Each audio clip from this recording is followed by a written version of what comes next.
नवदृष्टि इस क्लासेस में आप सभी का स्वागत है। पिछली क्लास में हम लोगों ने आधुनिक भारत के सेक्शन में अध्ययन किया था होम रूल आंदोलन के संदर्भ में। आज का जो टॉपिक है वो है रॉलेट एक्ट एवं जलियांवाला बाग हत्याकांड। जैसा कि हम सभी जानते हैं, प्रथम विश्व युद्ध के दौरान भारतीयों ने अंग्रेज़ों का बहुत ही तहे दिल से सहयोग किया था। न केवल सेना में बड़ी संख्या में भारतीय शामिल हुए थे, गांधी जी ने तो भरपूर प्रयास किया कि युवा भारतीय शामिल हों और अपने जो साम्राज्य के आका थे उनकी सहायता करें, और इसके लिए उन्हें भर्ती वाला सर्जेंट भी कहा जाने लगा था।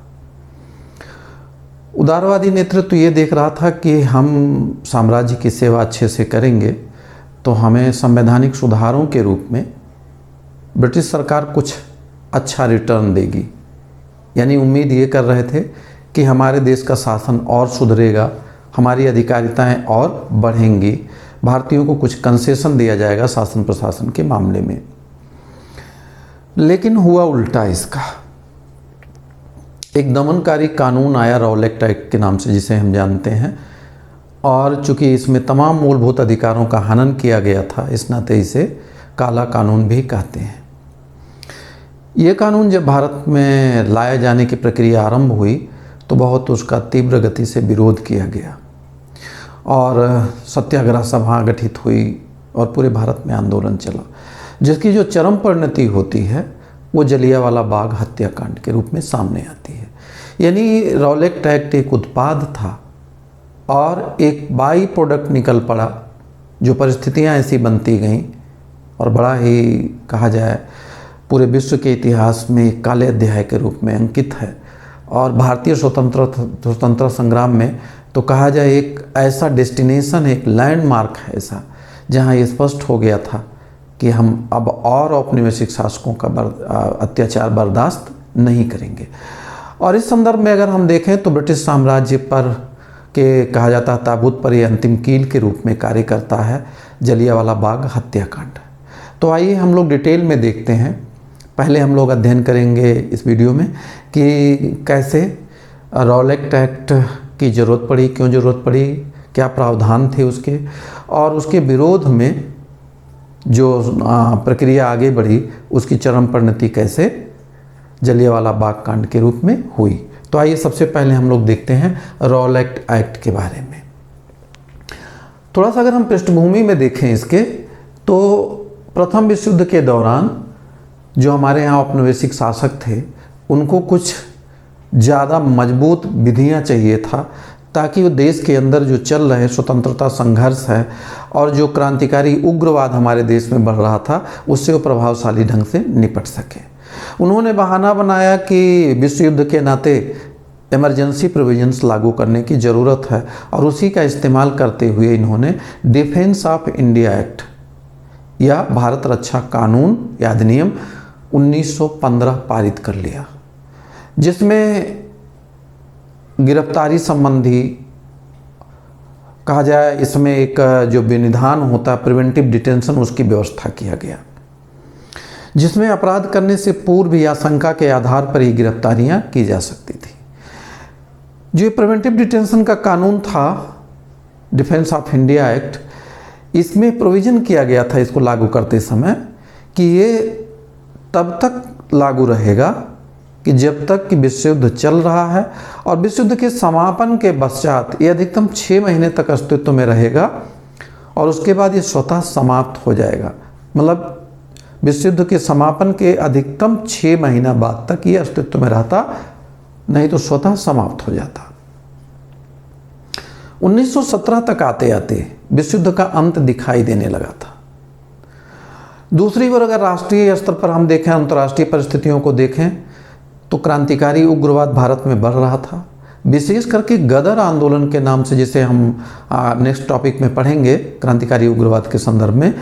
गदर आंदोलन एक ऐसा आंदोलन था, अगर हम ब्रीफ में देखें तो, जो प्रवासी भारतीय थे जो अमेरिका, कनाडा, यूरोप के तमाम देशों में रह रहे थे, उन्होंने अपनी मातृभूमि की स्वाधीनता के लिए सशस्त्र क्रांति और सैन्य विद्रोह के माध्यम से अंग्रेज़ों को मार भगाने का एक जो अभियान छेड़ रखा था, उसे हम गदर आंदोलन के नाम से जानते हैं। तो गदर आंदोलन से उपजी जो परिस्थितियां थीं, जिसका सर्वाधिक प्रभाव जो था वो पंजाब प्रांत पर पड़ा था।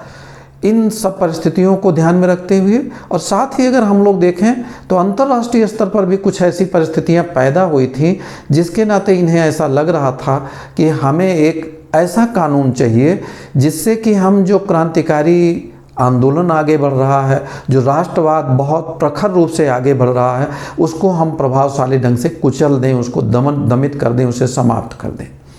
तो इसी संदर्भ में एक प्रस्ताव लाया गया 1917 में और उसी के अंतर्गत एक कमेटी गठित की गई जिसको कहा गया सेडिशन कमेटी। नाम रखा गया सेडिशन कमेटी। सेडिशन का मतलब होता है राजद्रोह, तो राजद्रोह समिति भी इसको हम कह सकते हैं हिंदी में, राजद्रोह समिति। इस समिति का गठन करने का उद्देश्य ये था, जो 10 दिसंबर 1917 को गठित हुई थी।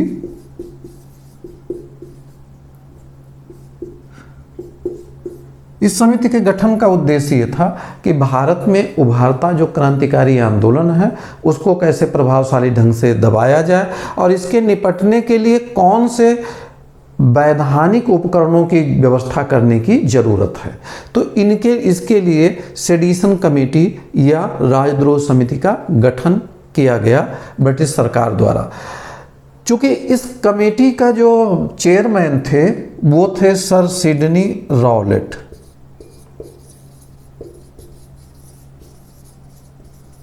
सर सिडनी रॉलेट एक स्कॉटिश अंग्रेज थे, न्यायाधीश भी रहे ये।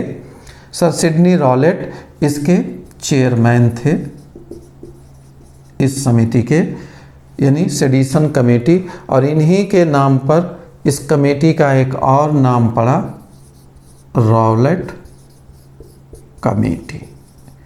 तो इन्हीं के नाम पर, चेयरमैन के नाम पर, इन जनरल यही आप देखते होंगे कि जो अध्यक्ष या चेयरमैन होता है उसकी समिति कहलाती है।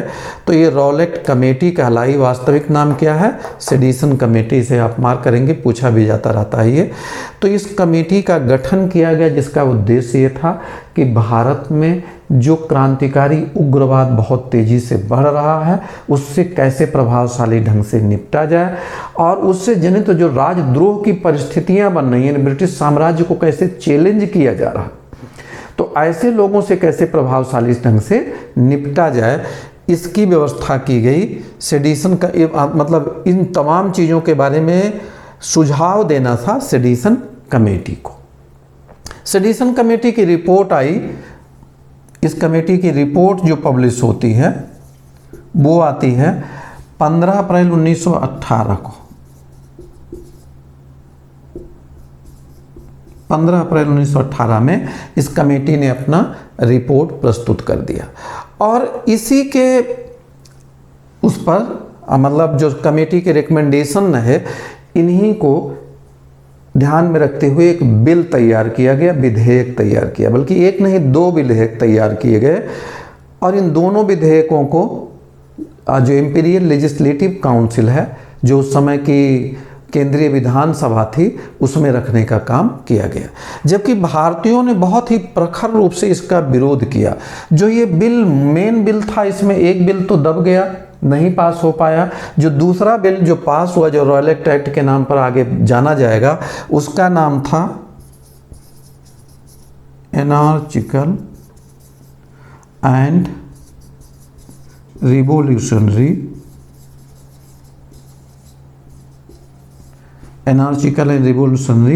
क्राइम्स बिल, यानी अराजकतावादी एवं क्रांतिकारी अपराध अधिनियम। अराजकतावादी, एनार्चिकल का मतलब होता है अराजकतावादी एवं क्रांतिकारी अपराध विधेयक। ये रखा गया सेंट्रल लेजिस्लेटिव असेंबली में। और ये जब ये बिल आया तो इसका पूरे भारत में विरोध हुआ। महात्मा गांधी भी इस समय सक्रिय राजनीति में आ गए थे। उन्होंने पहले पूरे भारत में हड़तालों का आयोजन किया और उसके बाद जब सरकार इससे भी नहीं मानी तो उन्होंने कहा कि हम इस विधेयक के खिलाफ एक सत्याग्रह शुरू करेंगे। और जब ये बिल लाया गया सेंट्रल लेजिस्लेटिव असेंबली में तो जो हमारे देश के कुछ राष्ट्रवादी विधायक थे वहाँ पर सेंट्रल लेजिस्लेटिव असेंबली में, उन्होंने इसका विरोध किया। तो विरोध करने वाले जो भारतीय थे जिनके द्वारा विरोध किया गया वो थे मदन मोहन मालवीय,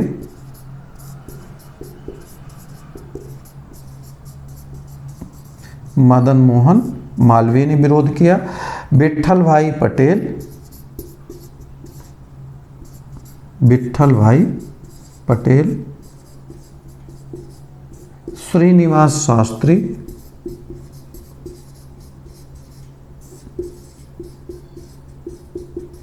श्रीनिवास शास्त्री, मोहम्मद अली जिन्ना,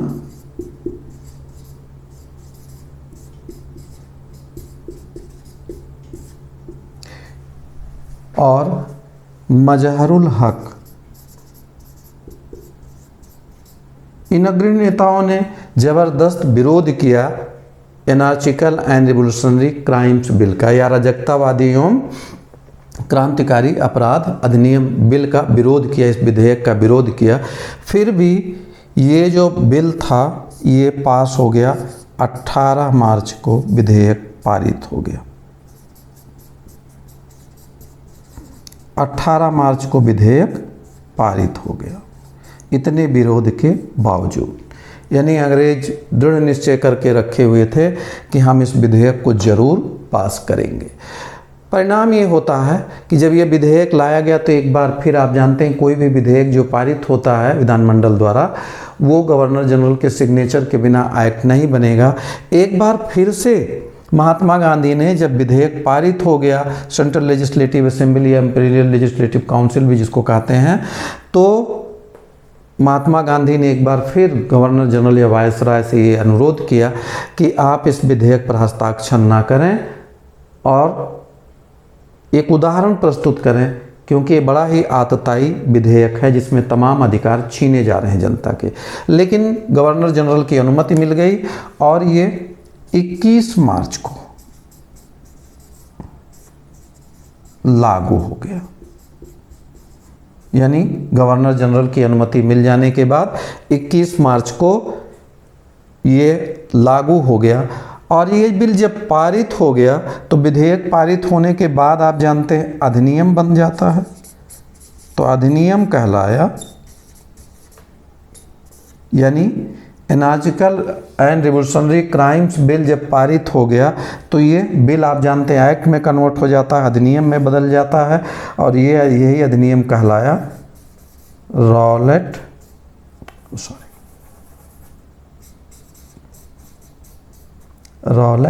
एक्ट या रॉलेट अधिनियम कहलाया। अब रॉलेट एक्ट एक्चुअली जैसा कि हम लोग पीछे बात किए, डिफेंस ऑफ इंडिया एक्ट भी प्रिवेंटिव डिटेंशन की व्यवस्था करता था।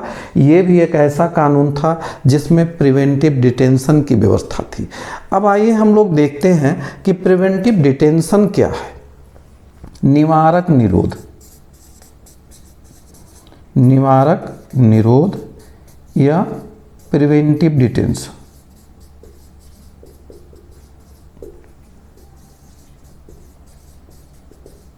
निवारक निरोध या प्रिवेंटिव डिटेंशन, यह एक तरीके से ये कहा जाए कि बचाव करने वाला कानून है। हालांकि इसमें सकारात्मकता भी है कि कोई आपराधिक प्रवृत्ति का व्यक्ति अपराध करे उससे पूर्व ही उसे अपराध करने से रोक दिया जाए, अच्छी बात है। हमारे यहाँ अभी भी व्यवस्था है। अगर आप देखें अनुच्छेद जो हमारे फंडामेंटल राइट्स में आर्टिकल 22 का 3 है, उसमें अगर आप देखेंगे तो प्रिवेंटिव डिटेंशन की व्यवस्था, जैसे राष्ट्रीय रासुका है, राष्ट्रीय सुरक्षा कानून, ये प्रिवेंटिव डिटेंशन, मकोका है, ये तमाम प्रिवेंटिव डिटेंशन वाले कानून हैं। इसके पहले टाडा, पोटा और इन सब के नाम आपने सुन रखे होंगे। तो प्रिवेंटिव डिटेंशन में क्या होता है कि किसी व्यक्ति को जो कि आपराधिक प्रवृत्ति का है या जिससे संभावना है कि वो अपराध कर सकता है, संदेह है उसके ऊपर, उसको अपराध करने से पहले ही डिटेंशन में ले लिया जाता है, यानी पुलिस उसे अरेस्ट कर लेती है ताकि वो अपराध ना करने पाए। तो इस दृष्टिकोण से देखा जाए तो ये तो बड़ी सकारात्मक बात है। लेकिन यहाँ आप देखेंगे कि यहाँ किस तरीके से इसका इस्तेमाल दमन करने के लिए किया गया। उभरते राष्ट्रीय आंदोलन को, क्रांतिकारी आंदोलन को, जो अपने जायज़ हक के लिए हमारे लोग लड़ रहे थे, औपनिवेशिक शासकों ने इसको एक दमन के हथकंडे के रूप में, एक टूल के रूप में इस्तेमाल करने का कार्य किया, प्रिवेंटिव डिटेंशन के इस कानून को। तो इसके प्रावधान क्या हैं, इस एक्ट के प्रावधान क्या हैं, हम लोग देखें इसमें कौन कौन से प्रावधान किए गए। तो पहला प्रावधान यह है कि पुलिस किसी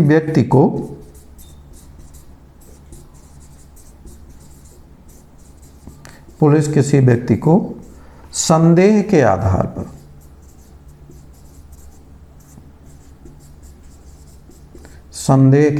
पर गिरफ्तार कर सकती थी, गिरफ्तार कर अनिश्चित काल के लिए हिरासत में रख सकती थी, अनिश्चित काल के लिए हिरासत में रख सकती थी।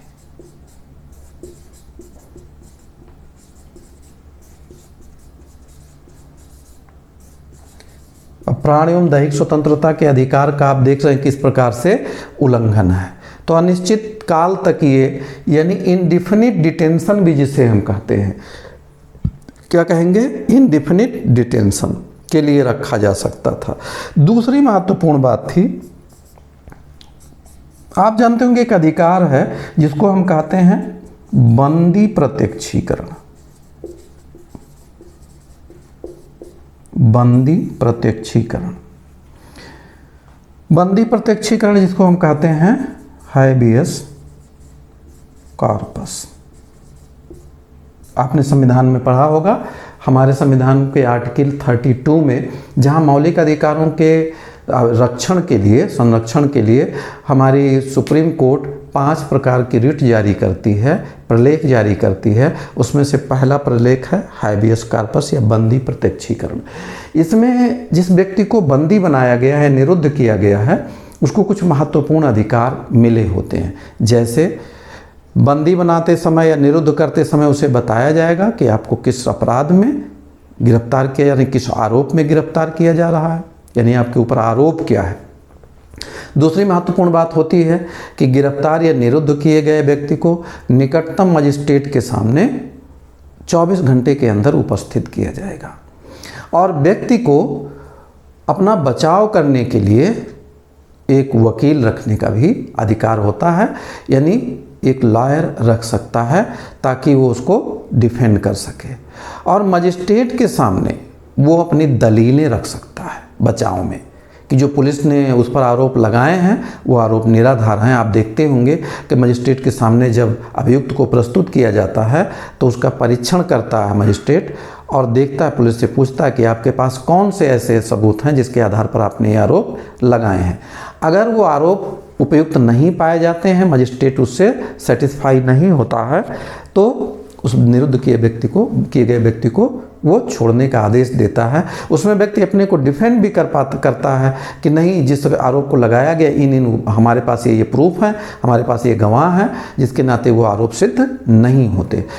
तो ये हैबियस कॉर्पस जो कॉर्पस की रिट होती है, यानी जो अधिकार होता है, इसमें व्यक्ति अपने को गिरफ्तारी से बचा सकता है इस अधिकार के माध्यम से, और ये विधिक अधिकार है।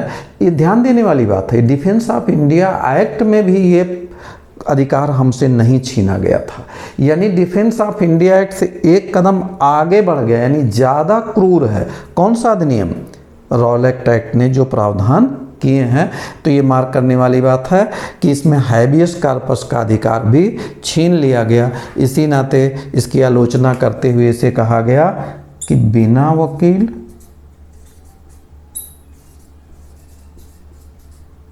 बिना दलील और बिना अपील वाला कानून था। बिना अपील, ठीक है। यानी इसमें 3 चीज़ों को प्रिवेंट किया गया। आप वकील नहीं रख सकते, अपने बचाव में दलीलें नहीं रख सकते, और ना ही कहीं किसी उसमें कोर्ट में आप अपील कर सकते हैं। और इस तरह से अगर आप देखें तो जन स्वतंत्रता के अधिकार को, जो एक बड़ा अधिकार होता है, प्राण एवं दैहिक स्वतंत्रता का अधिकार मूलभूत अधिकार एक तरीके से होता है, उसको छीना जा रहा था। और इस तरीके से बहुत बड़ा प्रहार था जनता की स्वतंत्रता के ऊपर।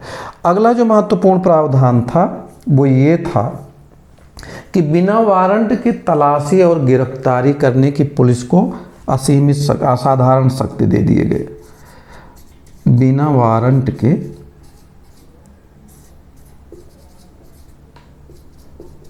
तलाशी एवं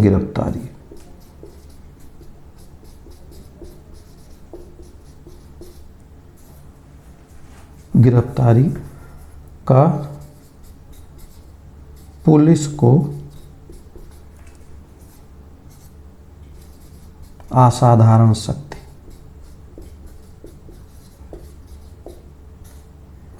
अब आप जानते हैं पुलिस इसका इस्तेमाल किस रूप में करेगी। मतलब अनलिमिटेड पावर इसको दे दिया गया पुलिस को।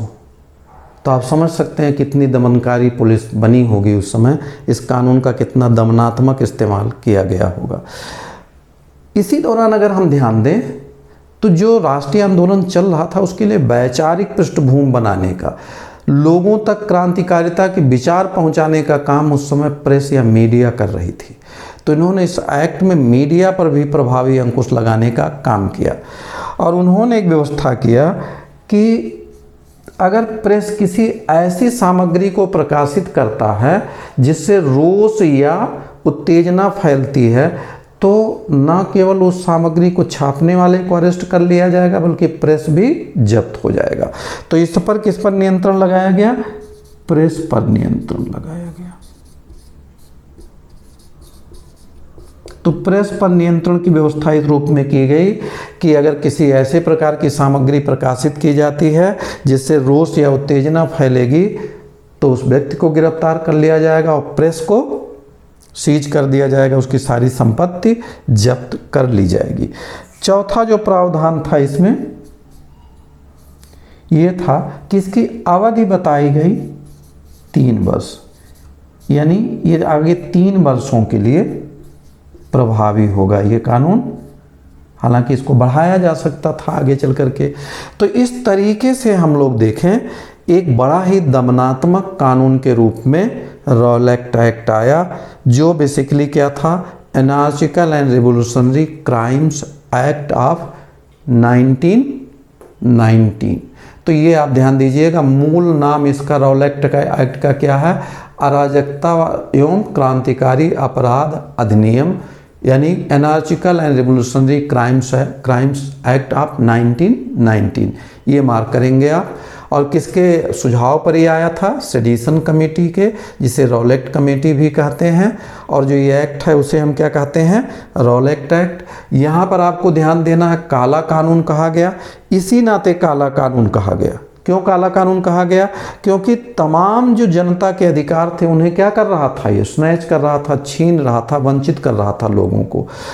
तो यहाँ ध्यान देने वाली बात है कि ये प्रिवेंटिव डिटेंशन की व्यवस्था कर रहा था, यानी मात्र संदेह के आधार पर पुलिस वाले को इतना अधिकार, दरोगा को इतना अधिकार मिल गया तो वो क्या करता फिर? आप जानते हैं दमनात्मक तरीके में जिसको भी थोड़ा सा देखा वो कि कुछ नेता बन रहा है उसे उठा करके जेल में डाल दिया गया। और आप देख सकते हैं कि उसमें अपील की भी कोई गुंजाइश नहीं है। और इस तरीके से पुलिस के पास एक बहुत ही क्रूर शक्ति आ जाती है और इसका विरोध करना बहुत ही लाजमी था। आप देख रहे हैं कि इसमें जो सबसे बड़ी दिक्कत थी कि अपील भी आप कहीं नहीं कर सकते थे, यानी जब तक शासन चाहे तब तक रख सकता था। जुडिशियल रिव्यू का भी कोई प्रोविजन इसी नाते इसमें नहीं, जब अपील ही नहीं कर सकते हैं तो जुडिशरी न्यायपालिका जांच कैसे करेगी, ये बड़ी दिक्कत वाली बात रही और इस तरीके से पूरी स्वतंत्रता का हनन हो गया था जनता की। अब यहाँ ध्यान देने वाली बात है कि प्रिवेंटिव डिटेंशन का ये कोई पहला वाकया नहीं है। पहली बार जो ब्रिटिश शासन द्वारा प्रिवेंटिव डिटेंशन लाया गया, आप देख सकते हैं कि कितना पुराना अधिकार इनका वो इतिहास है। तो प्रिवेंटिव डिटेंशन लाया इन्होंने सबसे पहले, जो पहला प्रिवेंटिव डिटेंशन लॉ था इनका, यानी आप फर्स्ट कह सकते हैं, तो फर्स्ट प्रिवेंटिव डिटेंशन लॉ इन्होंने लाया था बंगाल रेगुलेशन 1812 में इन्होंने लाया था।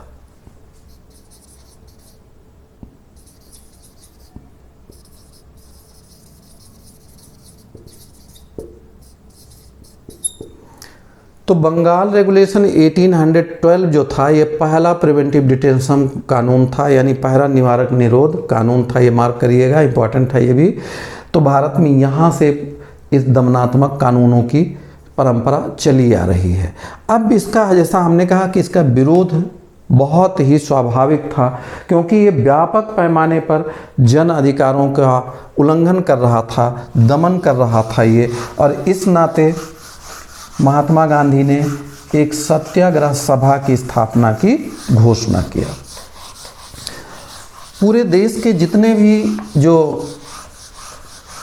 कहा जाए राष्ट्रवादी नेता थे, उन्होंने इस एक्ट का पुरजोर विरोध किया, लेकिन ब्रिटिश सरकार पीछे हटने को तैयार नहीं थी।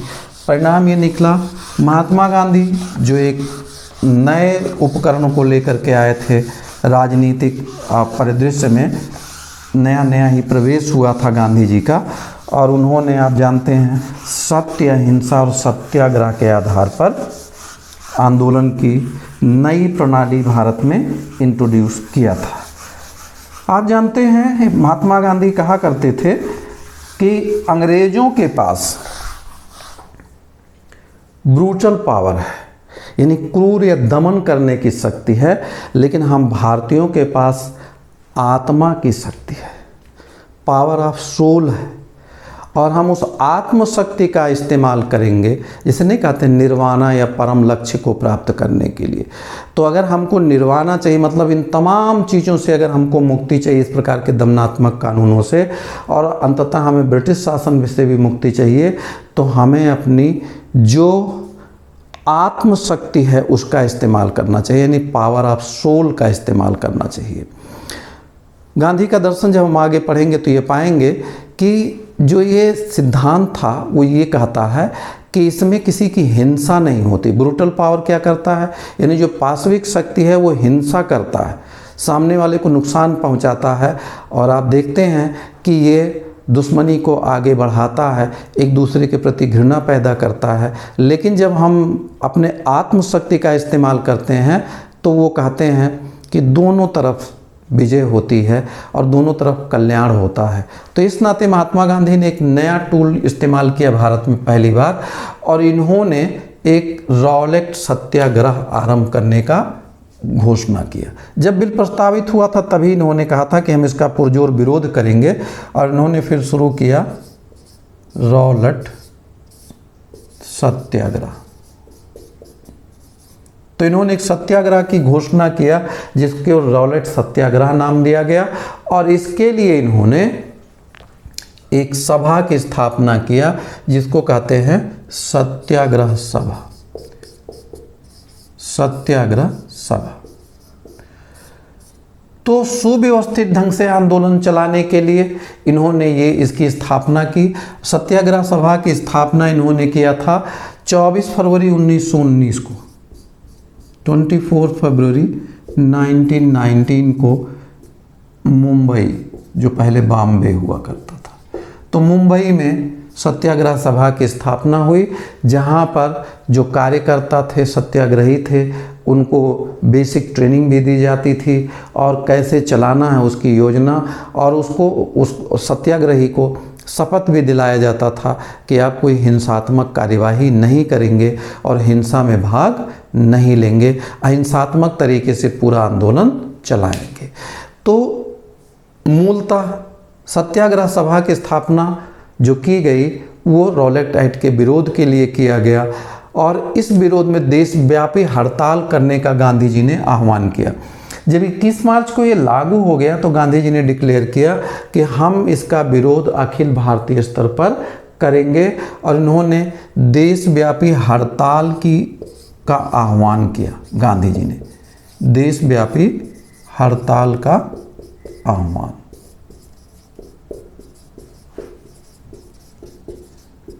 तो गांधी जी ने आह्वान किया कि पूरे राष्ट्रीय स्तर, पूरे देश के स्तर पर एक हड़ताल आयोजित किया जाए।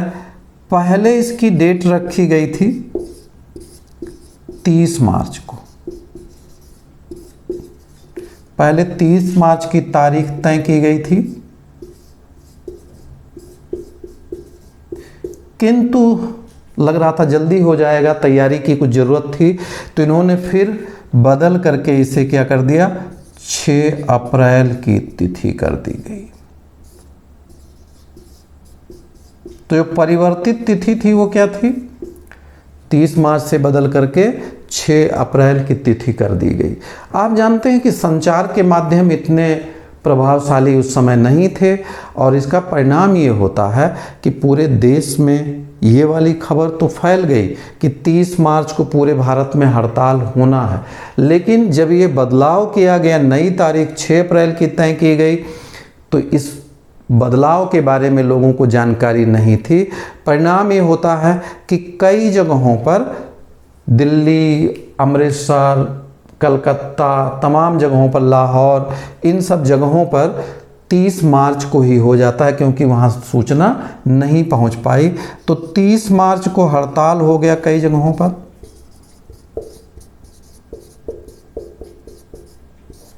तीस मार्च को हड़ताल हुआ। जो सबसे ज़्यादा प्रभावित क्षेत्र थे वो था दिल्ली, अमृतसर, लाहौर, कलकत्ता। इन शहरों में बहुत व्यापक रूप से ये आंदोलन चलाया गया, जहां व्यापक हड़ताल की गई जनता द्वारा। और पूरे जोर शोर से इस आंदोलन को चलाते समय दिल्ली में एक घटना घटित हो जाती है। दिल्ली में नेतृत्व कर रहे थे, दिल्ली में आंदोलन का नेतृत्व कर रहे थे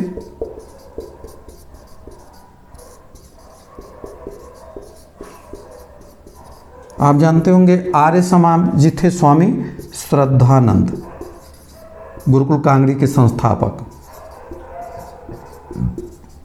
स्वामी श्रद्धानंद ने नेतृत्व किया दिल्ली में इस हड़ताल का, और जुलूस लेकर के जब ये लोग आगे बढ़ रहे थे, पुलिस अधिकारी ने चिताया कि तुम्हें गोली मार देंगे।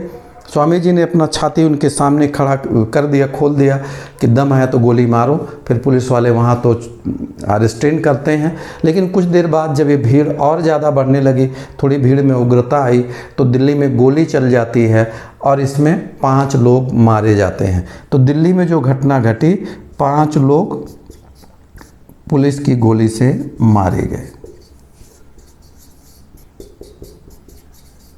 5 लोग पुलिस की गोली से मारे गए। हालांकि बाकी जगहों पर यह आंदोलन शांत रहा और हिंदू मुस्लिम एकता भी इसमें अच्छे उस पर स्केल पर देखने को मिली। आप जानते हैं औपनिवेशिक शासकों ने भारत में जब जब देखा कि माहौल ऐसा राष्ट्रीय आंदोलन का कुछ उभर रहा है, आगे बढ़ रहा है, तो उन्होंने सांप्रदायिकता का जहर घोलने की कोशिश किया और दंगे कराने की कोशिश किया।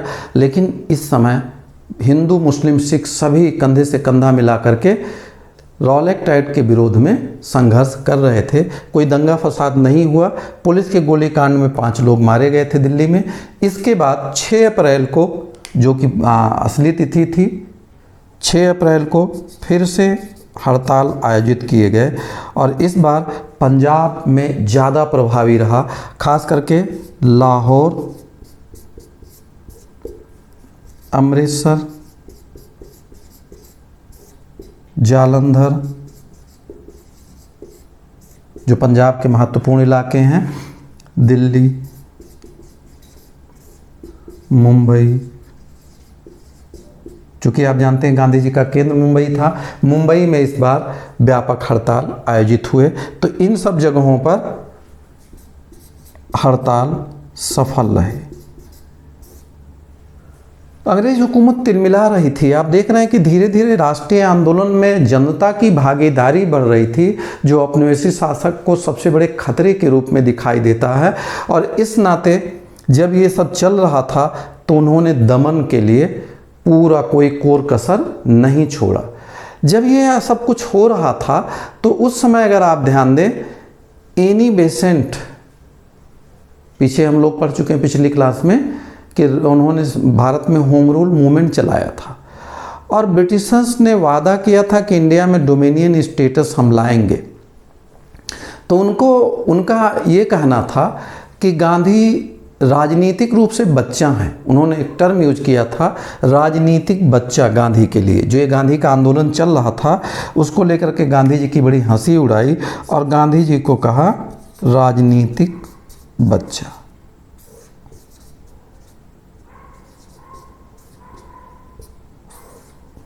उनको ये लग रहा था कि गांधी जी अभी इंडिया में नए नए प्रवेश करते हैं। आप जानते हैं 1915 में गांधी जी अफ्रीका से लौटे थे।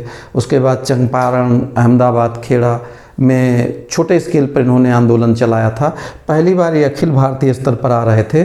तो एनी बेसेंट को लग रहा था कि गांधी अभी राजनीतिक रूप से समझ नहीं रखते हैं, उतनी कच्चे हैं, और ये स्टेटमेंट एनी बेसेंट ने उनके लिए दिया था।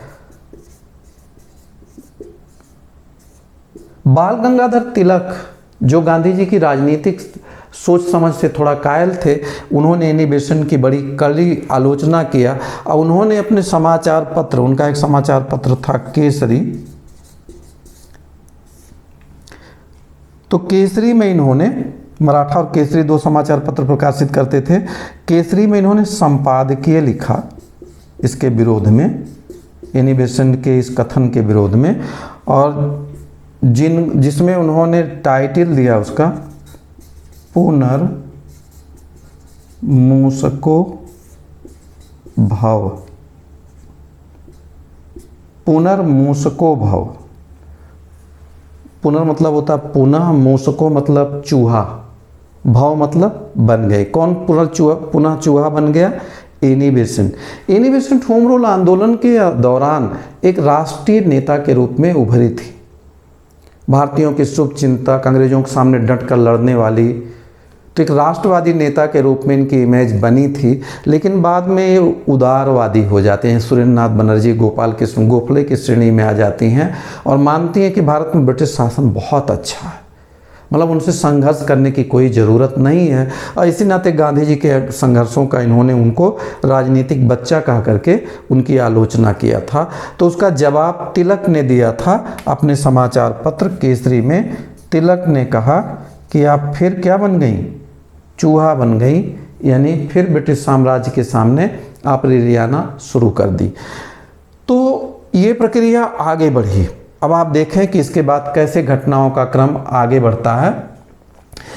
6 अप्रैल में जो ये सब घटनाएं हुई, उस समय पंजाब में आप देख रहे हैं ये आंदोलन सबसे ज़्यादा प्रखर था। राष्ट्रीय आंदोलन में अगर हम लोग ध्यान दें तो आप पाएंगे कि पंजाब का इलाका राष्ट्रीय आंदोलन में बढ़ चढ़ करके भागीदारी करने वाला रहा।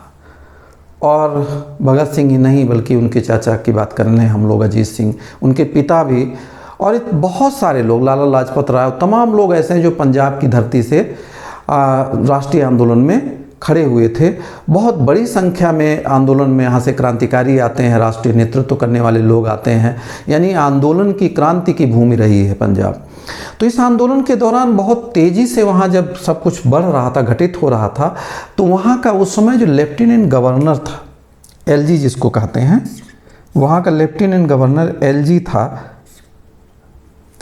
Michael O Dwyer. माइकल ओ डायर, ध्यान दीजिएगा दोनों डायर थे लेकिन स्पेलिंग अलग अलग है। माइकल एलजी था, एलजी माइकल ओडायर था जो पंजाब का एलजी था, पंजाब का लेफ्टिनेंट गवर्नर था। पंजाब लेफ्टिनेंट गवर्नर द्वारा शासित क्षेत्र था, मतलब जैसे UP United province central province थे वैसे पूर्ण राज्य नहीं था, तो यहाँ पर लेफ्टिनेंट गवर्नर अपॉइंट होता था, गवर्नर नहीं अपॉइंट होता था। तो पंजाब के एलजी को ये सारी चीज़ें हजम नहीं हो रही थी, बल्कि उससे बड़ा बौखला रहा था कि ये सब हो क्या रहा है। तो ये प्रक्रिया आगे बढ़ रही थी। इसी बीच में क्या होता है, 9 मार्च की तिथि आती है। 9 मार्च को रामनवमी था। अब जानते हैं चैत रामनवमी जो होती है, और सॉरी इसमें 9 अप्रैल को, 9 मार्च नहीं, 9 अप्रैल को रामनवमी का पर्व था। और ये रामनवमी का पर्व जो है ये सिखों और हिंदुओं ने बड़े प्रेम भाव से मिल करके सेलिब्रेट करना शुरू किया, और साथ में इसमें शामिल हो गए वहाँ के मुस्लिम भी। लाहौर, अमृतसर, इन तमाम जगहों पर आप देखेंगे कि रामनवमी का पर्व जो है वो सर्वधर्म समभाव के साथ में, सहिष्णुता के साथ में मनाया जाना आरंभ हुआ। और इसका जो प्रतिफल हुआ कि जनरल जो एलजी डायर था उसके ऊपर और ज़्यादा इसको कहा जाए भड़काने वाले कार्यवाही के रूप में उसने ये सब देखा। 9 अप्रैल को एक बड़ा आंदोलन हुआ वहाँ पर अमृतसर में। 9 अप्रैल जो रामनवमी का दिन था, इस रामनवमी के जुलूस का नेतृत्व कर रहे थे 2 वहाँ के स्थानीय नेता। एक थे डॉक्टर किचलू और दूसरे थे डॉक्टर सत्यपाल। डॉक्टर सैफुद्दीन किचलू या डॉक्टर किचलू और दूसरे थे डॉक्टर सत्यपाल। इन दोनों ने इस जुलूस का नेतृत्व किया था। और जब इस जुलूस का नेतृत्व किया तो माइकल ओडायर और ज़्यादा चिढ़ गया। ये लोग उनकी निगाह में आ गए, सैफुद्दीन किचलू और डॉक्टर सत्यपाल। और इन दोनों को वहाँ के डिप्टी कमिश्नर जो इरविंग था उसने बुलाया। वहाँ का डीसी था, डिप्टी कमिश्नर इरविंग था, और उसने इन दोनों लोगों को बुलाया कि हमारे पास आइए, आप लोग मिलने आइए हमारे ऑफिस पर। और उसके बाद इन दोनों लोगों को वहीं से कहा जाए गिरफ्तार करके शिमला पहुंचा दिया गया गुप्त रूप से। किसी को पता नहीं लगा कि हमारे दोनों नेता कहाँ गिरफ्तार करके पहुंचा दिए गए। तो ये घटना 9 अप्रैल की हुई। 9 अप्रैल की घटना हुई कि ये दोनों लोग शाम को डॉक्टर किचलू और डॉक्टर सत्यपाल गिरफ्तार हो जाते हैं। ये दोनों लोग बहुत लोकप्रिय नेता थे और इन दोनों का निर्वासन कर दिया जाता है। यानी इन लोगों को चुपचाप, किसी को उस समय तो नहीं पता चला था, शिमला भेज दिया जाता है। इन दोनों लोगों का निर्वासन हो गया गिरफ्तारी करके।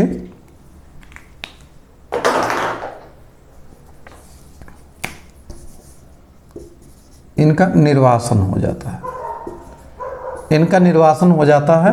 बाद में पता चलता है कि उन लोगों को शिमला पहुंचा दिया गया था। और एलजी ने कहा कि इनसे खतरनाक आदमी कोई पंजाब में है ही नहीं है। पंजाब की शांति के लिए ये दोनों आदमी बड़े ही खतरनाक हैं। फिर क्या होता है कि वहाँ की जनता एक जुलूस लेकर के इरविंग के पास जाती है कि हमारे दोनों नेता कहाँ हैं, उनको छोड़ा जाए। ये 10 अप्रैल की घटना है। 10 अप्रैल को जुलूस लेकर के किसके पास जाते हैं? डिप्टी कमिश्नर इरविंग के पास। कौन था डिप्टी कमिश्नर उस समय? इरविंग। उसके पास जाते हैं और उससे कहते हैं कि हमारे नेता को छोड़ा जाए, कहाँ पर रखा गया है। परिणाम ये होता है कि जब ये जुलूस जा रहा होता है तो इसमें संख्या बहुत ज़्यादा थी जनता की, और पुलिस ने जब इसके डीसी के ऑफिस की ओर जब ये जुलूस आगे बढ़ रहा था, जो अभी तक शांतिपूर्ण था, तो पुलिस ने इसको रोकने का कोशिश किया। और जब भीड़ नहीं संभल रही थी तो इन्होंने क्या किया, गोली चलाया, और जिसमें 20 अप्रैल 20 लोग पुलिस की गोलियों से मारे गए। अब आप समझ सकते हैं कि जब 20 लोग पुलिस की गोलियों से मारे गए तो भीड़, जो जुलूस में लोग शामिल थे, ये भीड़ हिंसक हो जाती है और उपद्रवियों ने जिनको पाया, जो भी ब्रिटिश उसके शासन के प्रतीक थे, जो भी सरकारी ऑफिस, चाहे पोस्ट ऑफिस हो, चाहे बैंक हो, चाहे रेलवे का जो कहते हैं गेट पे गुमटी होती है, उन सबको इन्होंने तोड़ा और जितने भी विदेशी मिले उनकी हत्या कर दी गई उसमें। तो कई सारे विदेशी भी मारे गए। एक मार्सेला शेरवुड नाम की अध्यापिका थी, मार्सेला शेरवुड, MA होगा, मार्सेला शेरवुड। मार्सेला शेरवुड नाम की एक नन थी जो कि स्कूल में पढ़ाया करती थी। वहाँ से वो साइकिल से गुजर रही थी, उनको भी, इस गोरी को भी देखा उन्होंने तो इनको भी पीट दिया लोगों ने। तो ये घटना जो घटित हुई, ये 10 अप्रैल की घटना, अब आप देख रहे हैं पंजाब में टर्निंग पॉइंट धीरे धीरे आ रहा है, जलियांवाला बाग की ओर हम लोग बढ़ रहे हैं। तो यहाँ पर 20 लोगों के मारे जाने के नाते पूरे शहर में अशांति हो गई और इसके पश्चात ही यहाँ पर आर्मी बुला ली जाती है, सेना बुला ली जाती है एलजी द्वारा। तो सेना को बुला लिया।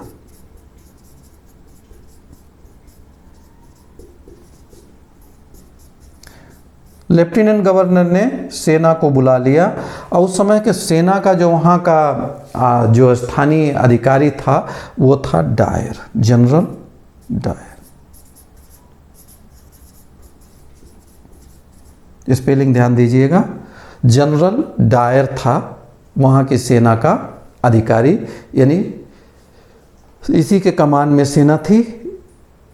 कंपनी लेकर के पहुंच जाता अमृतसर में, सेना शहर के तमाम हिस्सों पर अपना नियंत्रण स्थापित कर लेती है। और जनरल डायर के आ जाने के बाद, सेना के आ जाने के बाद आप समझ सकते हैं स्थितियां थोड़ी सी बदली और दमन का चक्र आगे बढ़ा। लेकिन जो हमारे यहाँ लोग थे वो अभी भी हार मानने को तैयार नहीं थे। निर्णय किया गया कि डॉक्टर सैफुद्दीन किचलू और सत्यपाल की गिरफ्तारी के विरोध में एक सभा 13 अप्रैल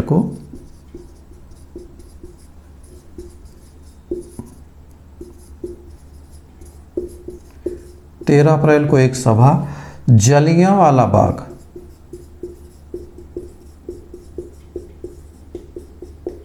जलियांवाला बाग अमृतसर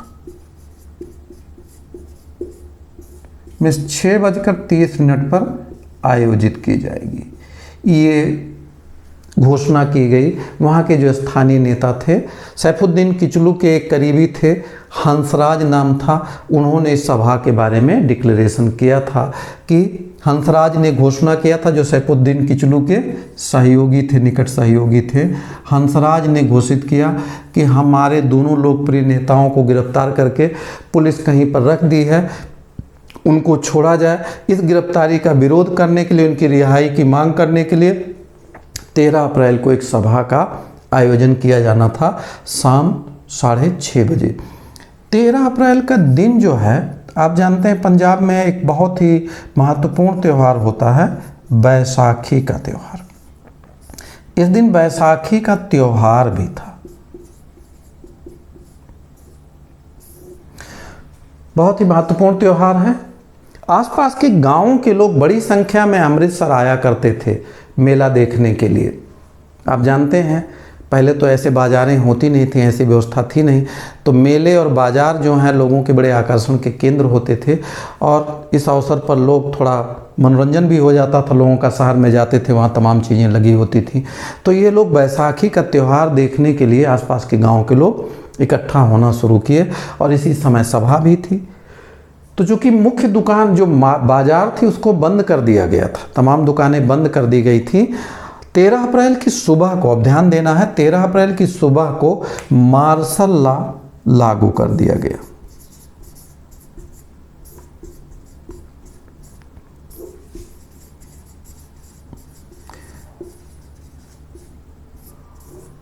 मार्शल लॉ का मतलब होता है सेना का शासन। उस समय मतलब सेना कानून व्यवस्था संभालती है।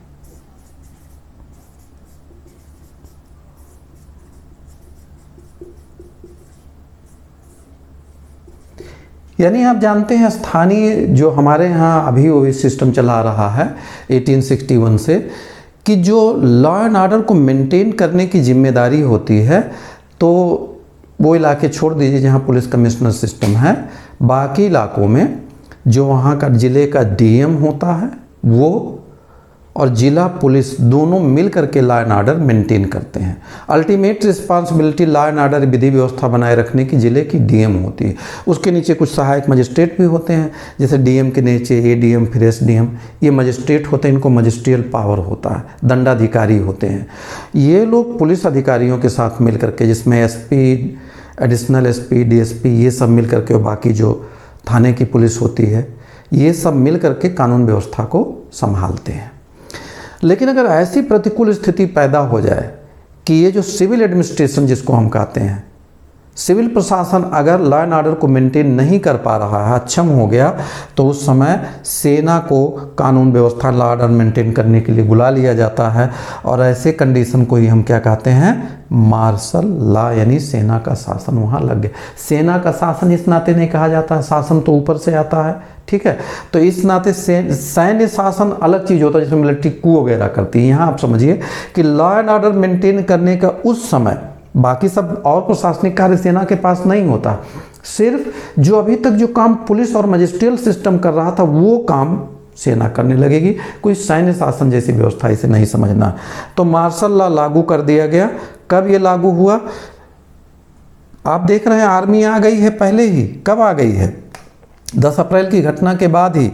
ये सेना 11 अप्रैल को आ जाती है, लेकिन अभी तक इसका मार्शल लॉ यानी अभी इसको पूरा जो दायित्व था इसको सौंपा नहीं गया था। यानी अभी जो है जनरल एडमिनिस्ट्रेशन अपने हाथ में रखा था, लेकिन 13 तारीख को सुबह, 13 अप्रैल की सुबह मार्शल लॉ लागू करने की घोषणा कर देता है जनरल डायर, जिसका नाम था रेगनाल्ड डायर, पूरा नाम था। तो जनरल रेगनाल्ड डायर ने 13 अप्रैल की सुबह को मार्शल लॉ डिक्लेयर कर दिया। शहर में मुनादी, आप जानते हैं डुगडुगी पिटवाई जाती, पहले ज़माने में संदेश देने का ही तरीका था। तो डुगडुगी पिटवाई या मुनादी कराया उसने। तमाम भाषाओं में कुछ पोस्टर वोस्टर भी कहीं कहीं लगाए गए, लेकिन वो बहुत पर्याप्त नहीं था, लोग समझे भी नहीं। और कांग्रेस के जो लोकल लीडर थे उन्होंने इतनी गंभीरता से इस चीज़ को समझा भी नहीं। इस समय आप जानते हैं जब ऐसी स्थिति होती है तो 4 आदमी या उससे ज़्यादा कहीं इकट्ठा नहीं हो सकते। जैसे आप जानते होंगे धारा 144 निषेधाज्ञा जिसको बोलते हैं, तो निषेधाज्ञा भी लगी हुई थी। ये जब जैसे लगता है तो वैसी निषेधाज्ञा लग जाती है। बाहर के लोगों का प्रवेश भी वर्जित हो जाता है, यानी शहर में बाहर के लोग नहीं आ सकते हैं, ना शहर के लोग बाहर जा सकते हैं। 4 लोगों से ज़्यादा कहीं इकट्ठा नहीं हो सकते हैं, जो भी धारा 144 में भी इस तरह की व्यवस्था है। तो ये निषेधाज्ञा भी लागू थी उसमें।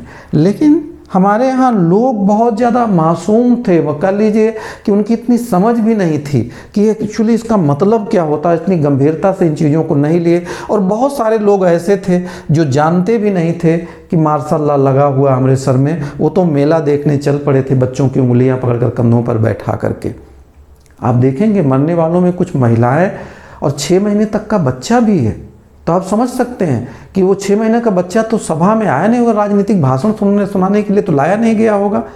तो यहाँ पर मेला देखने वाले ही ज़्यादा थे, वो बेचारे तमाशबीन मारे गए झूठ मूठ में। तो 13 अप्रैल की जो घटना अब आगे हम लोग देखते हैं कि जलियांवाला बाग हत्याकांड कैसे हुआ।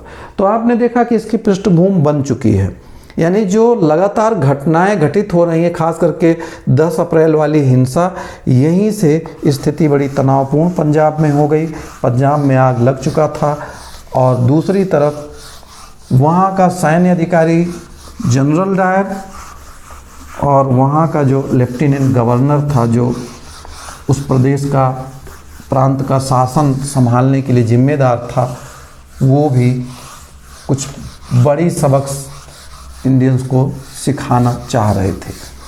परिणाम ये होता है कि 13 अप्रैल को जब ये बात पता चलती है जनरल रेगनाल्ड डायर को,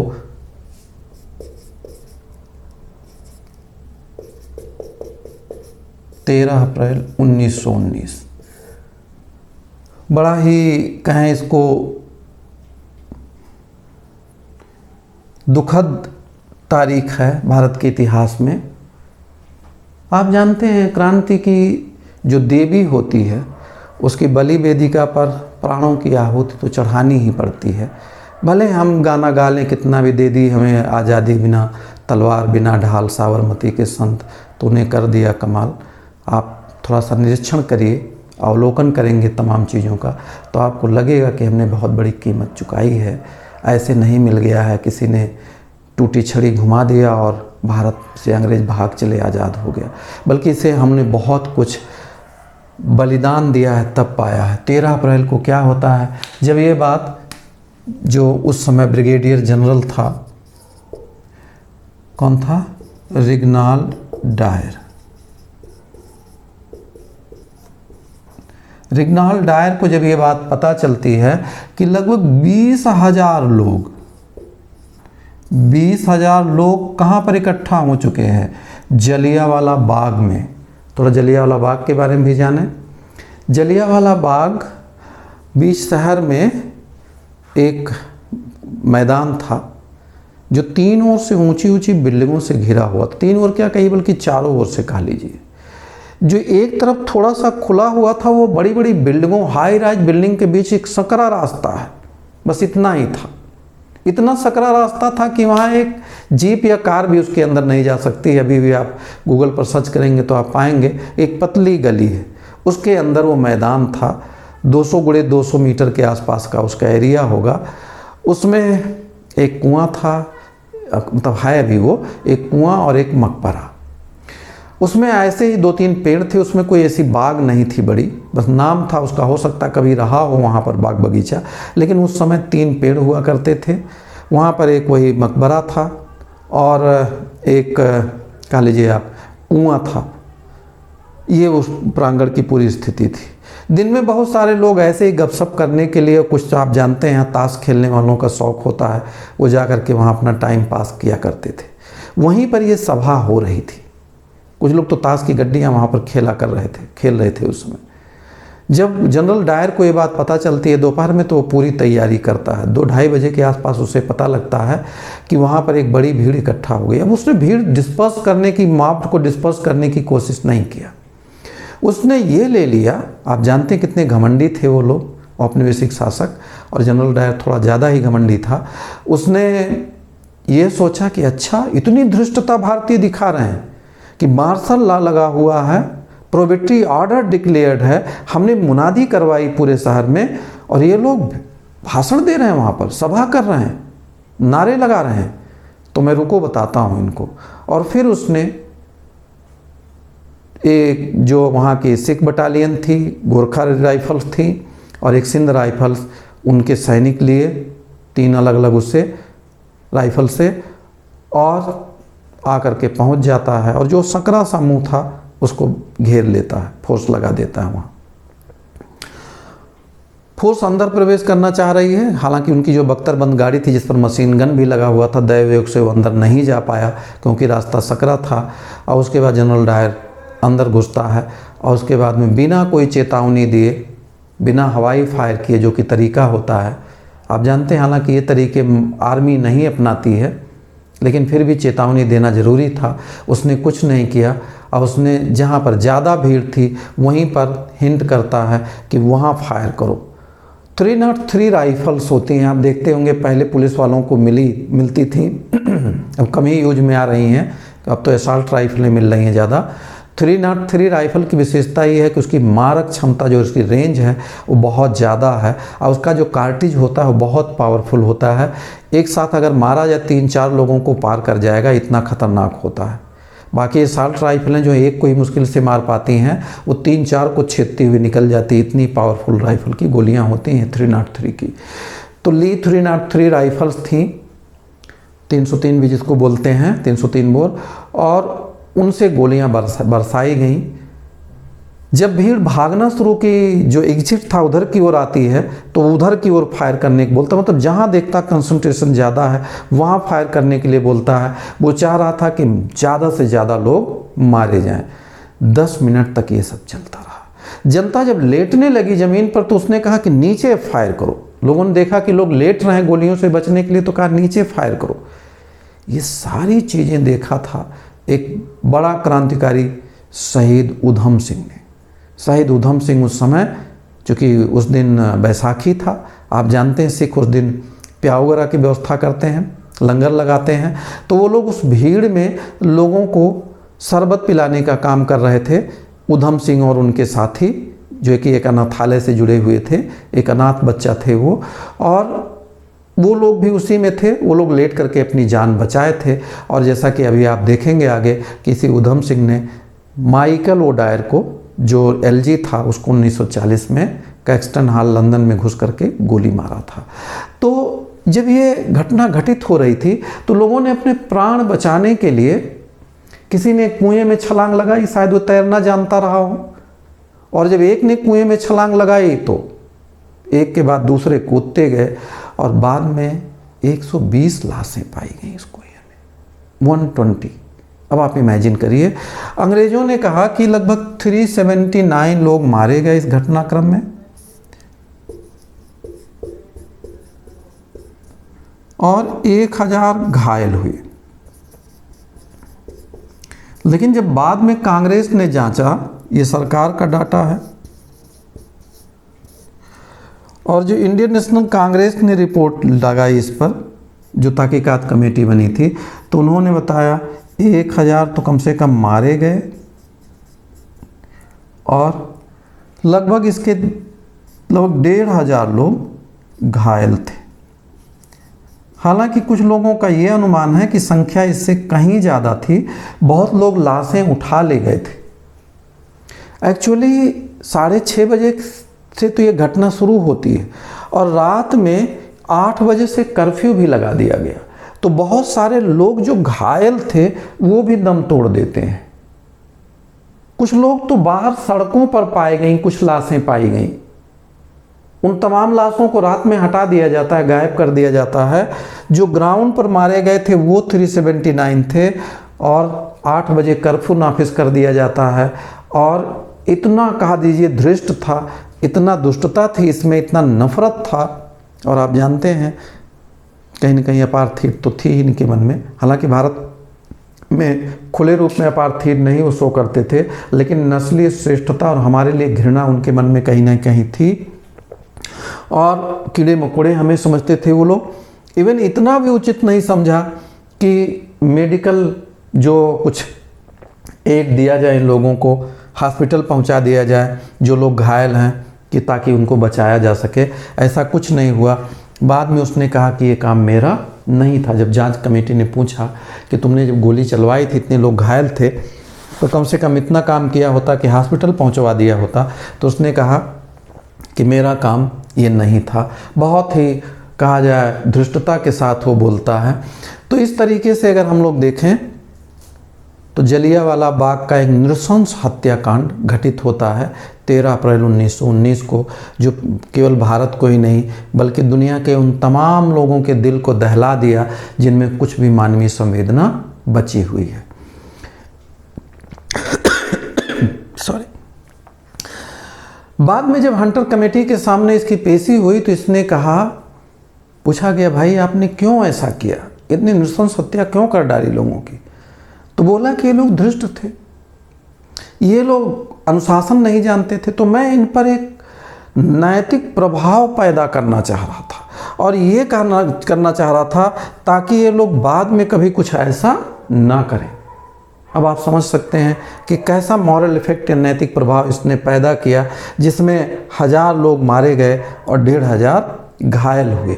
लेकिन आप एक चीज़ समझें कि ये जो घटना घटित हुई, ये घटना अंग्रेज़ों को भी शर्मसार किया, जो थोड़े वैसे हृदय के अंग्रेज थे, जिसमें कि चर्चिल का भी नाम आता है। चर्चिल ने कहा ये पूरी तरीके से पाशविक रहा, अमानवीय हत्याकांड रहा और इसको हम जितना भी इसकी आलोचना कर लें कम नहीं होगा। तो यहाँ पर जो इन्होंने जो घटना घटित हुई, इसके बाद अब प्रतिक्रिया जो आई, रविंद्रनाथ टैगोर ने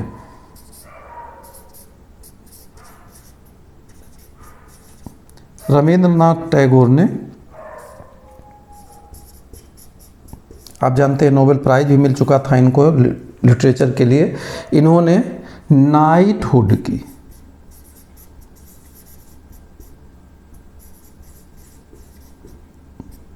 जिसको नाइट ऑफ ब्रिटिश एम्पायर भी कहा जाता है, नाइटहुड की उपाधि वापस कर दी। बड़ा ही महत्वपूर्ण उपाधि थी, तो ये उपाधि उन्होंने वापस कर दिया।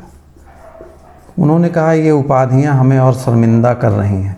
जिस तरीके से हमारे देशवासियों के साथ आपने व्यवहार किया है, उसमें आपकी ये उपाधि जो है वो हमें शर्मसार कर रही है। इस नाते मैं ये उपाधि वापस कर रहा हूँ। सर शंकरन नायर, सर शंकरन नायर, जो गवर्नर जनरल की एग्जीक्यूटिव काउंसिल के सदस्य थे, गवर्नर जनरल की परिषद के सदस्य से, परिषद की सदस्यता से त्यागपत्र दे दिए।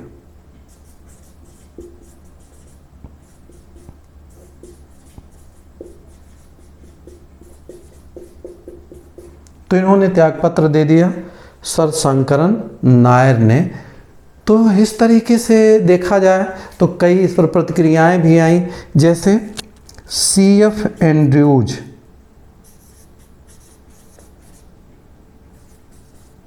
जिनको दीनबंधु एंड्रयूज भी कहा जाता है, इन्होंने कहा कि ये जो घटना है जानबूझकर की गई क्रूर हत्या है, जानबूझकर की गई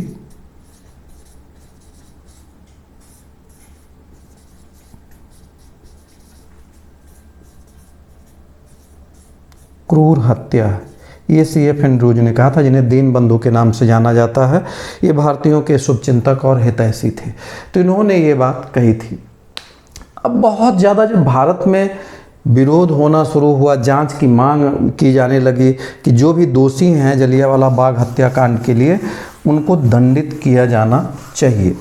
ये कांग्रेस और भारत के तमाम दलों ने ये मांग जब उठाना शुरू किया, अंग्रेज हालांकि शुरुआत में एकदम तैयार नहीं थे। बाद में इन्होंने अनमने भाव से जांच के लिए एक कमेटी अपॉइंट की। हालांकि ये कितने होशियार थे आप ऐसे समझ सकते हैं कि इन्होंने लॉर्ड हंटर की अध्यक्षता में एक कमेटी अपॉइंट किया, उसके नाम पर ही लॉर्ड हंटर इसके प्रेसिडेंट थे। इसी नाते इनके नाम पर जो कमेटी बनी उसको कहा गया हंटर कमेटी। ये कमेटी जो थी उसका मूलतः नाम था डिसऑर्डर्स इंक्वायरी कमेटी।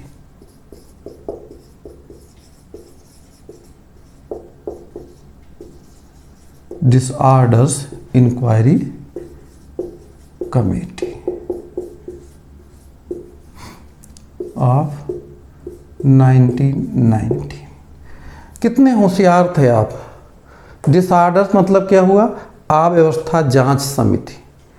इन्होंने कहा भारत में तमाम इलाकों में, दिल्ली, बम्बई, पंजाब, अब आप देखिए कैसे आईवास किया जाता है, कैसे ध्यान से हटाया जाता है, कैसे मूल मुद्दे से ध्यान डाइवर्ट किया जाता है।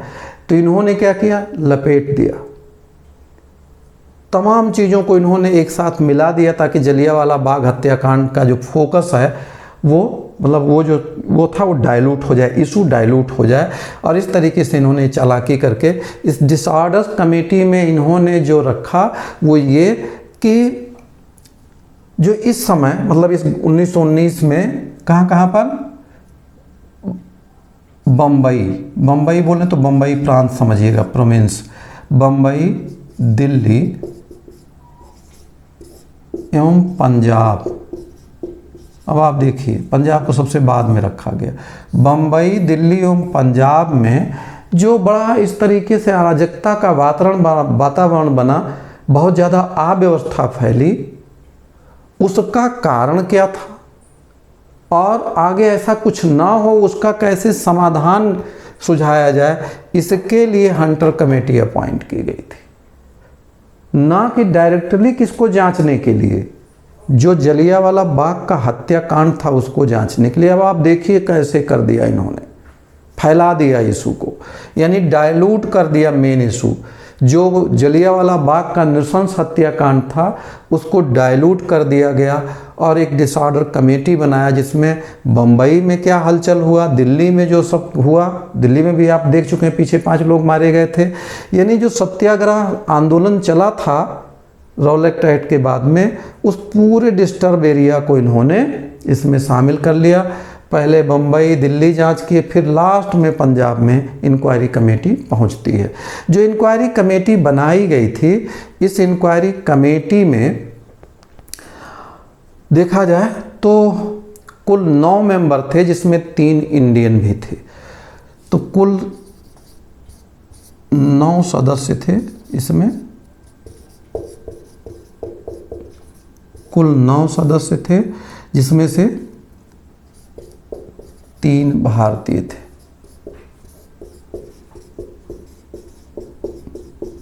अब इन्हीं का नाम आपके लिए महत्व का है। कौन कौन से 3 भारतीय सदस्य थे? तो पहले पंडित जगत नारायण थे एक सदस्य,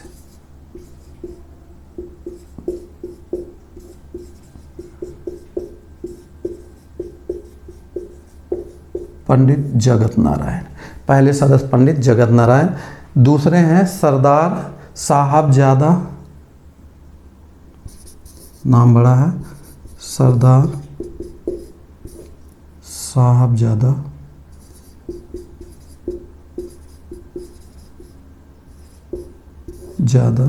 सुल्तान अहमद खान, सुल्तान अहमद खान।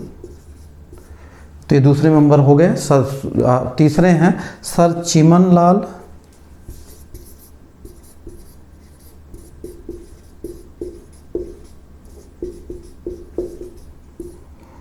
हरीलाल,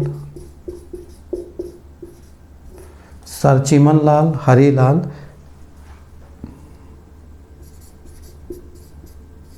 सेतलवाड़, ये 3 भारतीय शामिल किए गए थे। मेजॉरिटी आप देख रहे हैं इन्हीं की है। 9 में से 3 भारतीय, मतलब 6 सदस्य अंग्रेज थे। इन तीनों ने विरोध किया जो कुछ हुआ। खास करके इनका तो मुख्य उद्देश्य था कि जलियांवाला बाग कांड पर ज़्यादा से ज़्यादा बल दिया जाए और जो उसके लिए जिम्मेदार लोग हों उनको दंडित कराया जाए। तो इस उद्देश्य से ये लोग काम कर रहे थे। हालांकि मेजॉरिटी इनके पास है, इनके विरोध के बावजूद भी इन पर दबाव भी डाला गया। और जो इन लोगों की जो रिपोर्ट आती है मार्च 1920 में। अक्टूबर में कमेटी बनी थी, अक्टूबर 1919 में कमेटी बनी थी, बल्कि 18 अक्टूबर का डेट था ये। 18 अक्टूबर 1919 को इसकी स्थापना हुई थी। और जो रिपोर्ट आया था इसका, हंटर कमेटी का, ये आया था मार्च 1920 में, मार्च 1920। ये जो रिपोर्ट आई, तो इस रिपोर्ट को हम कहते हैं कि ये पूरी तरीके से क्या किया गया, वाइट वॉश कर दिया गया, सारे मामले पर सफ़ेदी लगा दी गई। कहा गया जनरल डायर ने गोली तो ठीक चलाया, क्योंकि निषेधाज्ञा का उल्लंघन किया, मार्शल लॉ का उल्लंघन किया, मुनादी किया गया था, फिर भी लोग इकट्ठा हुए, तो और कोई रास्ता था नहीं, उन पर गोली चलाना ही था। अंग्रेजों ने तो माहौल बनाया था कि 1857 जैसी स्थिति पंजाब में आ चुकी है, उससे निपटने के लिए हम क्या करते। इंग्लैंड में यही प्रचारित किया कि 1857 को फिर दोहराना चाह रहे थे ये लोग। तो अब जाहिर सी बात है, अगर इस तरह का प्रचार किया जाए तो लोग कन्विंस होंगे, वहाँ के तमाम लोग कन्विंस थे कि नहीं, जनरल डायर ने तो बचा लिया इंग्लैंड को। हालांकि हुआ उल्टा, उसने पंजाब तो बचा लिया लेकिन भारत को खो दिया, उसी दिन से सब कुछ हो गया। तो अब आप देख सकते हैं 20 मार्च को जब रिपोर्ट आई तो सिर्फ इसमें क्या मिला, लीपा पोती करने का काम किया इन्होंने, यानी वाइट वॉश कर दिया। तमाम चीज़ों को इस तरीके से डाइल्यूट करने का काम किया गया। जनरल डायर के बारे में कहा गया कि इसने थोड़ा ज़्यादा गोलियां चलवा दी, जो गोली चलवाना तो ठीक था, ये ज़्यादा थोड़ा सा भावावेश में आ गया था। और ये भी कहा गया कि उसे 10 मिनट तक नहीं गोली चलवाना था, थोड़ा कम चलवाना था। तो इस तरीके से उन्होंने कुछ इस पर बहुत दायित्व तो नहीं डाला। परिणाम ये होता है कि कांग्रेस ने इसके विरोध में अपनी एक जांच कमेटी अपॉइंट की, जिसको कहते हैं तहकीकात कमेटी। तहकीकात कमेटी यानी इंक्वायरी कमेटी जिसको हम कहेंगे, इंक्वायरी कमेटी। तो इन्होंने एक इंक्वायरी कमेटी या तहकीकात कमेटी का गठन किया कांग्रेस ने, जिसमें मदन मोहन मालवीय पंडित मदन मोहन मालवीय इसके अध्यक्ष थे। पंडित मदन मोहन मालवीय इसके अध्यक्ष थे। अन्य लोगों में शामिल थे मोतीलाल नेहरू,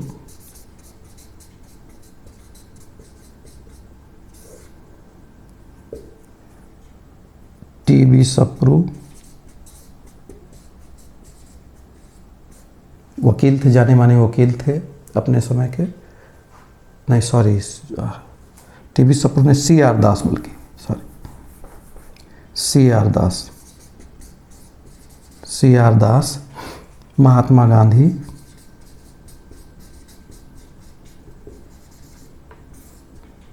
गांधी।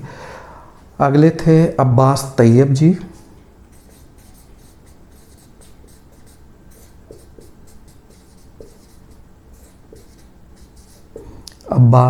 जी, और MR जयकर।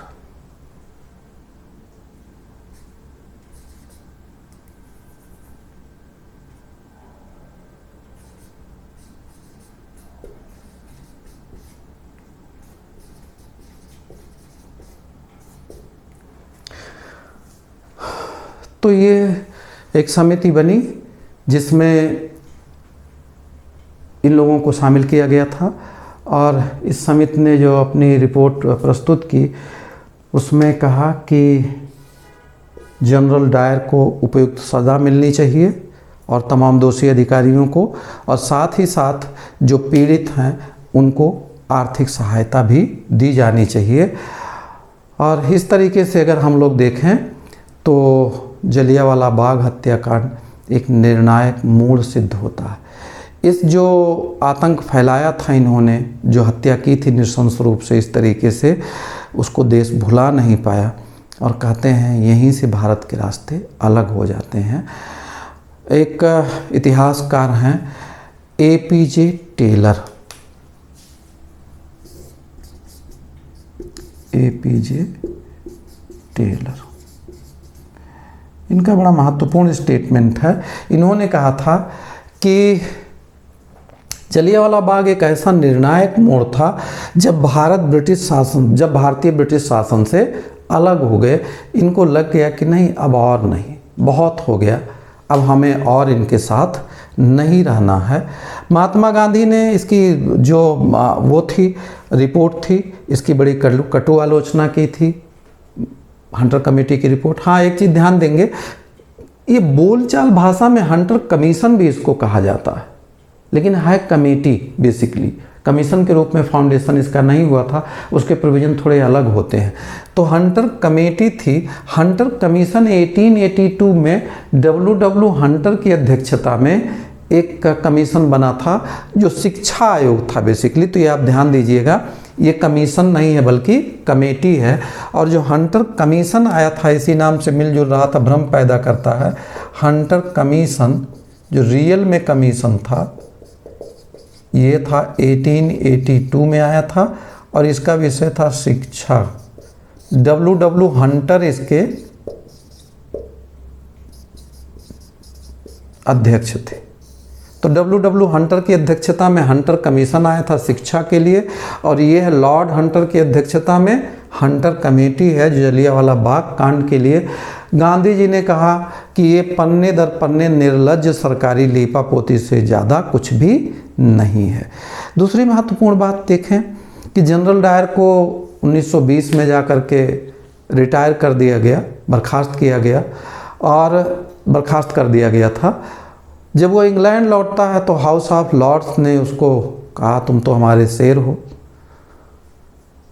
तो उन्होंने इंग्लैंड का शेर कह करके उसे नवाजा एक तरीके से, और स्वॉर्ड ऑफ ऑनर यानी सम्मान की तलवार भी उसे भेंट किया था।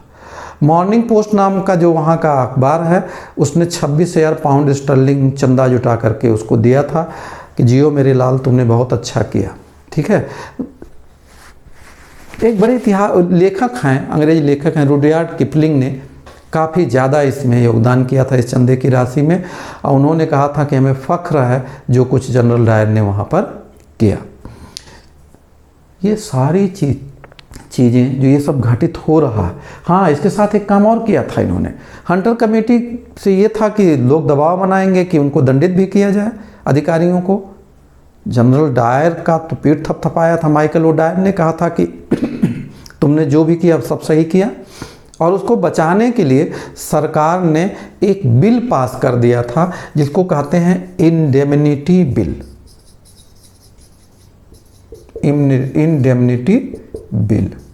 इंडेमनिटी बिल जो बाद में एक्ट बन गया, इसको पारित करने का उद्देश्य ये था कि जो लोग जलियांवाला बाग कांड में शामिल अधिकारी थे, मतलब जिनके ऊपर आरोप आ सकता था, उनको तमाम अपराधों से क्या किया जाए, तमाम उससे जो उनके ऊपर दायित्व आते उनसे, तो दायित्व से मुक्त कर दिया गया कि इनके ऊपर कोई भी केस नहीं चलेगी। ये इंडेमनिटी बिल एक जोरदार तमाचा था भारतीयों, खास करके कह लीजिए, जो अभी भी आशा उम्मीद लगाए बैठे थे कि हंटर कमेटी कुछ न्याय करेगी। तो इस तरीके से आप देखें कि राष्ट्रवादियों के मुंह पर भी एक तमाचा था, और आप समझ सकते हैं कि फिर क्रांतिकारी उग्रवाद तेजी से बढ़ा।